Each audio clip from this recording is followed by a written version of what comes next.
writer-director Owen Klein and actor David Zorgaji.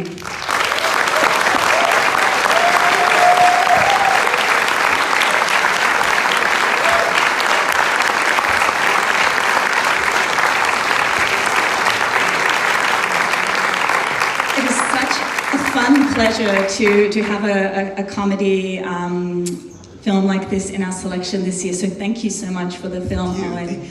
And I wanted to start, this film, above all, I think, is a celebration of DIY culture and community. It's set in the world of sort of underground comic books, but really it could be film, it could be music, anything sort of DIY. And it's not just the love of the artworks themselves, but the criticism and so on. And I guess I wanted to start with your relationship to this community. What was your starting point for the film? Is this something you grew up in, the DIY community of comic books? Yes, the growing up in New York, I was a part of a couple of DIY communities, as they called it, 2005 to about 2010, I was very involved in both that sort of the comics community, the DIY comics community, and also as well the music community in New York, and seeing punk bands play 5-bill shows, and the whole attitude, I guess, towards DIY, at least the sort of aesthetic value system, is that no artist is higher than any other, or but yeah, I think that definitely informed sort of the movie and the characters' values within the movie. You know what I mean? I feel like, but in a way, he's trying to apply it to everything in his life, and it's sort of he's almost using it in sort of a self-destructive manner at a certain point. At what point does he's lashing inward as much as he's lashing outward with the self-destruction. But yeah, no, I drew comics, and I played in sort of idiotic punk bands that were kind of more comedic and making fun of it a little bit. It was a little bit more provocative, I guess. But yeah, that's sort of how I started. And with film too, I think that same value system. You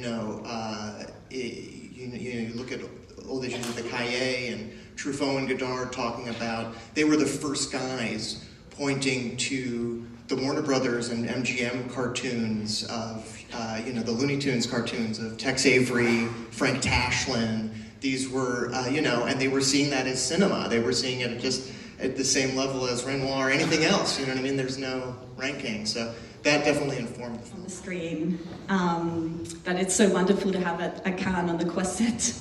And I wanted to ask you about how you found your actors. I believe they're professionals, and then of course how you found your lead in Daniel. Alors évidemment on parlait de la distribution parce que vous nous offrez une magnifique galerie de visages qu'on est ravis d'avoir sur la croisette.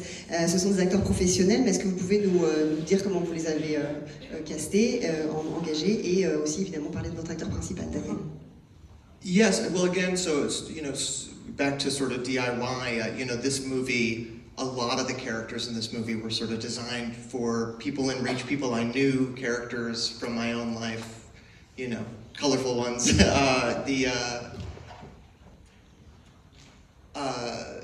We eventually sort of found the right mix of actors and non-actors and brought in a casting director, Jen Venditti, who cast all the Safdie's films, and she is just incredible at spotting faces in New York, in the subway, this and that, and asking them, are you interested in performing, making these little videos of them, and then we'd bring them in to read or to improvise.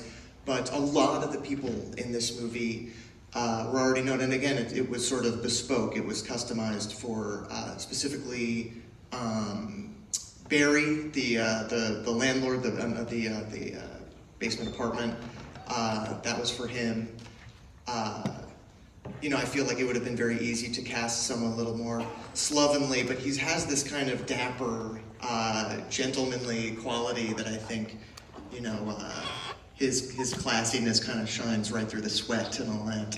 But and then bringing in Daniel into that mix, I feel like Daniel, sent in a tape, and he had been in a couple films I had seen, was just wonderful. And again, a lot of people read Robert, when they would read the lines of Robert, as this sort of petulant character and give him this sort of attitude, that sort of tood, as they call it in the States, as sort of a pejorative. But Daniel came in and brought this other element, again, that sort of self-destructive self-loathing to the character that I think gave him all the pathos that I was trying to evoke, and that you remember, that self-loathing as a teenager, where you're just lashing outward as much as inward again. Yeah.